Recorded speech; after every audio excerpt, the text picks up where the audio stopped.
Donc, ici, nous sommes en technique, ça prend un S.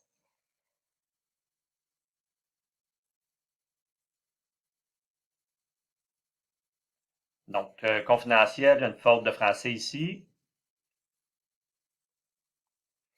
À quel point êtes-vous en accord ou en désaccord avec les noms? Bon. Là, premièrement, là, dans votre questionnaire, vous allez inclure des sections ici. Donc, vous allez ajouter des sections. La première section, ça va concerner, ici, le titre, ça va être identité du répondant ou de la répondante.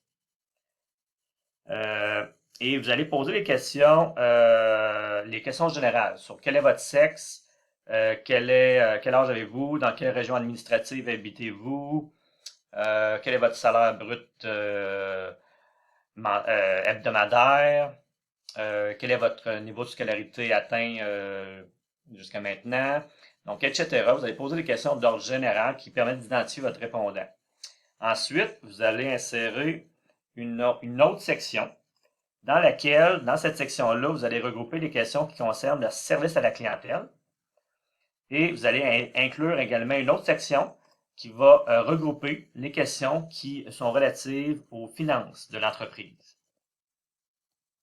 Donc, ça va permettre d'avoir un meilleur fil conducteur là, dans votre sondage. Puis là, vous pouvez déplacer vos questions de cette manière-là ici. Bon. À quel point êtes-vous en accord ou en désaccord avec l'énoncé suivant? Bon, il y a une petite faute, il faut avoir un espace avant le T et le 2 points. La variété des produits qu'offre l'animalerie Le Monde de Darwin est très suffisante. OK. Estimez-vous que les conseils de l'animalerie, que les conseillers ont une bonne connaissance de leurs produits? Il n'y a pas d'espace entre le point d'interrogation et la fin d'un mot. Donc, il faut enlever ces espaces-là ici, parce que sinon, c'est des fautes de français. Euh, Quel est votre degré de satisfaction de la qualité des produits? Là, il faut être plus précis. De la qualité des produits offerts à l'animalerie Le Monde de Darwin. Donc ça va revenir dans chacune de vos questions. Il faut situer le répondant.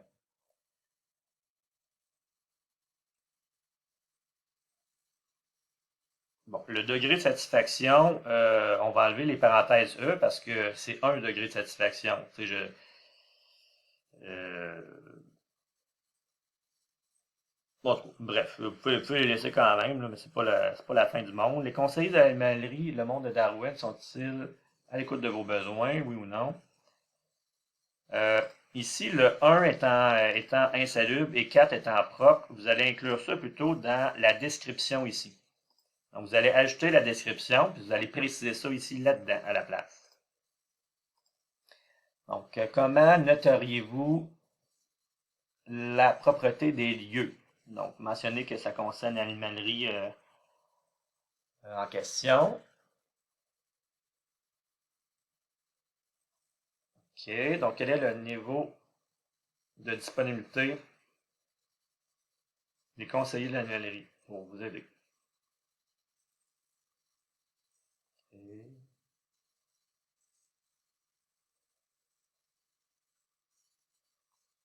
Quel type d'animal? Là? Quel type animaux avez-vous, il y a une faute de français, le plus à la maison? Quel type d'animal? Là? On va enlever le AUX ici, puis les parenthèses. Donc, on va enlever les parenthèses S, là, c'est pas nécessaire ici.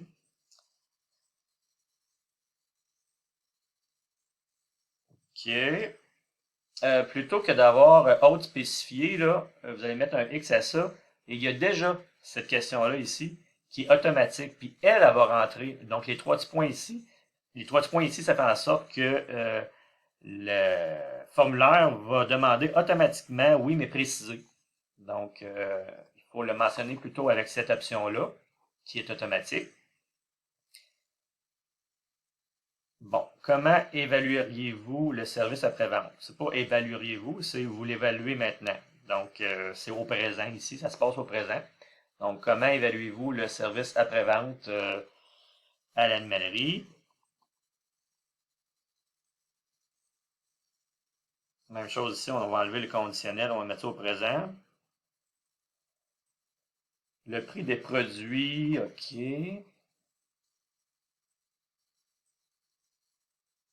on va offrir le meilleur choix en premier. Donc, vous allez inverser les choix ici pour avoir très abordable en premier et abordable, ainsi de suite.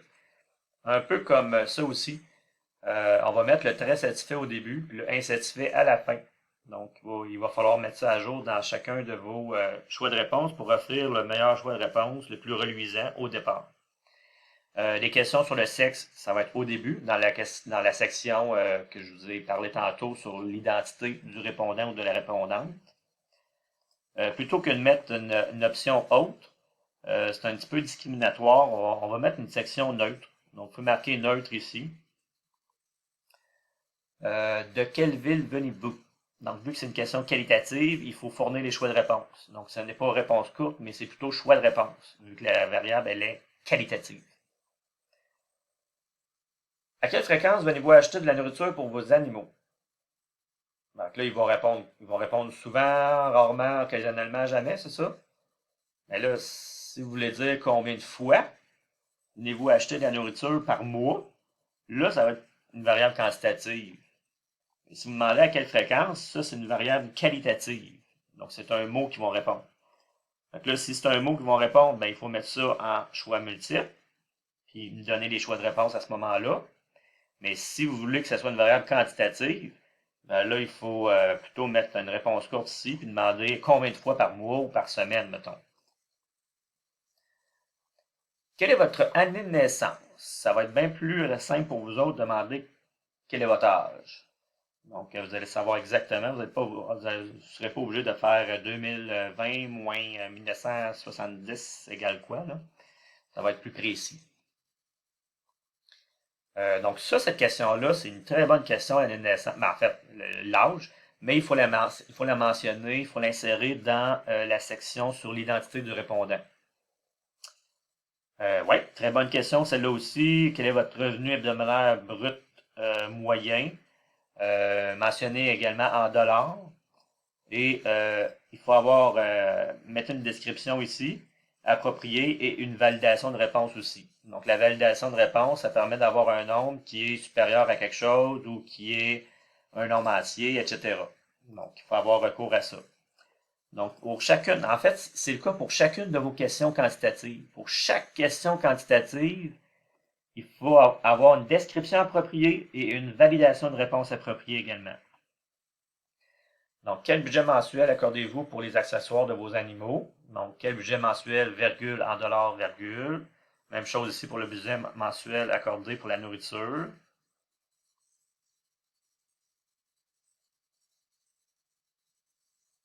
Lors de vos visites à l'animalerie, le monde de Darwin. Combien d'animaux, tu sais, ça pourrait être posé bien avant là, dans le questionnaire, plutôt que la toute dernière question de la fin. Donc, bref, il y a un ordre logique à avoir dans vos questions. Donc, ça va être à vous de changer l'ordre de vos questions pour obtenir un ordre logique. Également, je vais vous demander d'ajouter une section à la fin, une section comme ça ici, ajouter une section, qui va s'appeler commentaires et suggestions, et dans laquelle vous allez insérer minimalement 2 questions.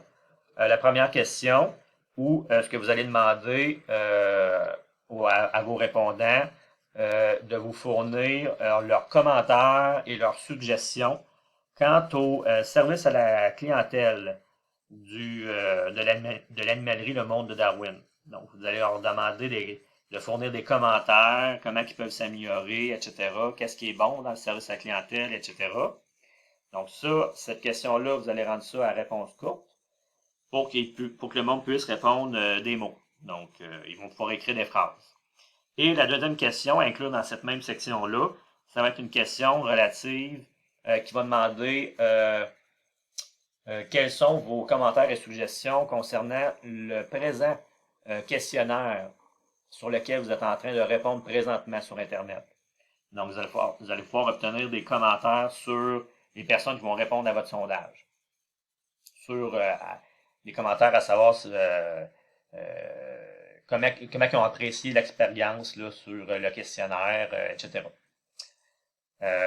Donc, ceci dit, voilà. Assurez-vous que vous respectez les critères Donc, les critères, à savoir 3 questions de tel type, 3 questions de tel type, 3 questions de tel type, etc. Donc, ceci dit, bravo, vous avez des bonnes questions. C'est juste que pour certaines questions, il faut se demander si elles sont pertinentes ou pas. Donc, à vous de vérifier si chacune de vos questions est pertinente. Donc, dans le cas qu'elle ne serait pas pertinente, la question, ben, il faudrait la changer pour une autre qui est davantage pertinente.